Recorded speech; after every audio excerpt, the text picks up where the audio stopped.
So you changed him. Everybody's saying MJF. Is it because y'all liked MJF segment? I did not.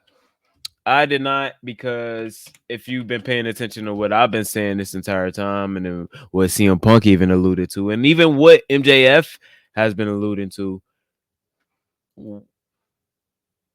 he needs to cut it out with the shilling, and he can't even stop it. I'm starting to believe, and I hope I am wrong about this, but I'm starting to believe that MJF is not a good babyface. And that sucks, because I would hate for him to have to be stuck in a box, because he is such an amazing talent. He is the best wrestler on their roster right now. To me personally, he's the best on the mic, me personally, and he has the brightest future. Maybe. That's a maybe now. I would argue now that Ricky Starks has the brightest future, because it seems like he's about to leave. MJF is going to be stuck there for at least 2 to 3 more years. Now, he did say he's not going to tell us what his contract length is for whatever reason. Cool. But he also said he got paid a boatload of money. And I understand taking the money. MJF is like the first round draft pick of the NBA. You got 7 years to build around him. It's been 5 years already. You got 2 more years to build around this man. You got two more years to build a championship. Hey, JDHR 2000. JDHR 2000. That sounds too familiar. But yeah, you got 2 more years to build a championship team around him. Oh, it's Jose. Okay. And my fear is, and I was saying this in the chat or in the Discord earlier. Join the Discord, by the way. The link is in the description. My fear is he's going to continue wrestling the way he's been wrestling. And what I mean is doing over the top rope cutters, doing elbow drops from the top turnbuckle onto the mat, doing power drivers on the apron, stuff like that. And that's what got him in the same place. That's what got him in the, injured in the first place. That's what got him in chronic shoulder pain in the first place, in which he had to go away for 6 months. I can't believe it was 6 months, but yeah, he went away for 6 months. Now he's back and he's on the mic. And what is scaring me is, of course, he hasn't wrestled yet. But what's scaring me is he's doing the same style of promo that we seen he was doing with Adam Cole. Like, playing along with the crowd and, also having a hint of being an asshole, which is, understandable, but he's not good at it, bro. He's just not good at it. He's not good at blurring the lines. He's not he's not 2011 CM Punk. He's not even 2016 John Cena. He's not even 2011 Randy Orton, where they're faces, but they can be heels. They're faces, but they're not baby faces. The first thing I always when I first heard about heels and faces, it was heels, faces, and baby faces. A face would be Stone Cold Steve Austin. A baby face would be John Cena, basically. And he's not good at being a face, man. He's not good at being a face. And even maybe we look at it with rose-colored glasses, but even when he was a heel, he would always pick the lowest hanging fruit. I don't know. So maybe I'm missing a point with him. What is there for him to talk about, though? Samoa Joe, Adam Cole. I don't know. Maybe he shouldn't have cut a 10-minute promo. Maybe he shouldn't have cut a 10-minute promo on Double or Nothing. Maybe not.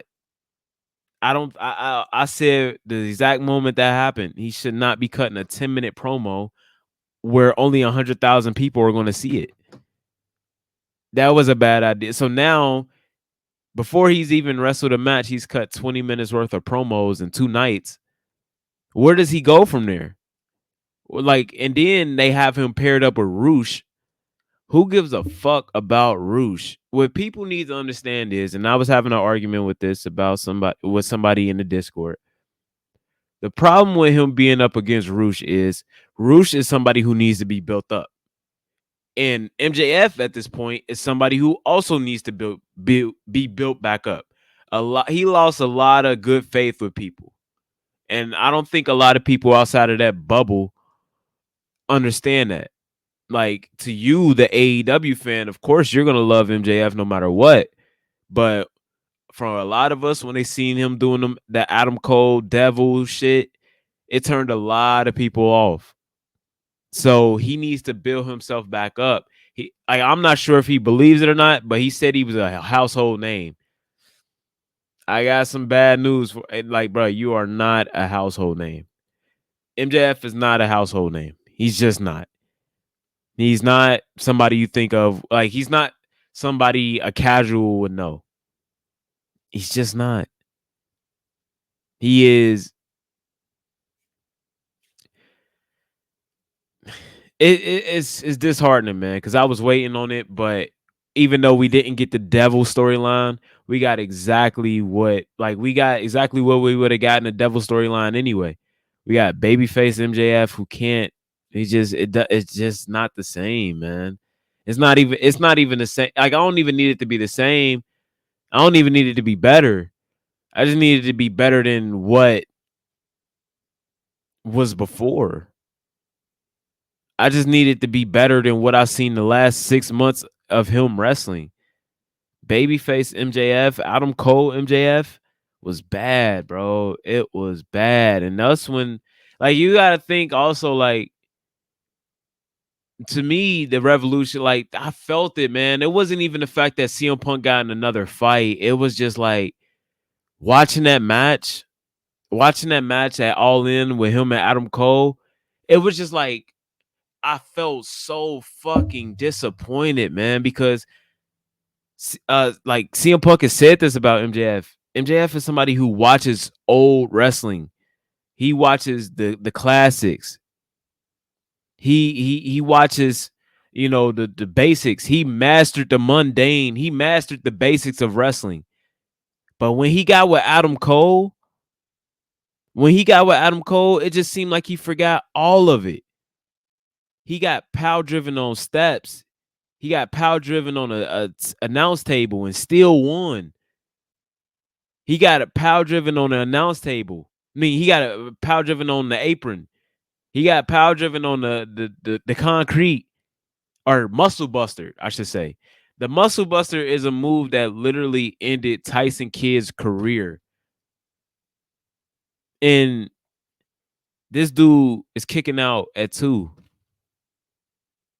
So it was so disheartening. It felt like my heart was being broken as, like, the match went on. And I don't know how long that match really went on, but it felt like it went on for about an hour and a half.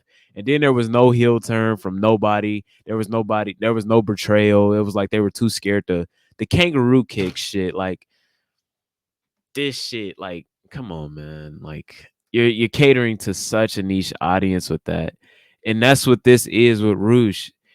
You're catering to such a niche audience who loves Roosh, who likes Roosh. Roosh is somebody who needs to be built up. Same with MJF. He needs to gain the good faith back of the casual viewer. Because the last time we seen him, he was doing kangaroo kicks and he was being scared by the devil. Again, CS, you're bringing up Memphis. Correct me if I'm wrong, but that is not nationwide. Correct me if I'm wrong, but that is territory. You in the Hearns. You get the Hearns.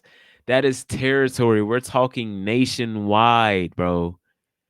Again, if this was the AEW audience is dwindling.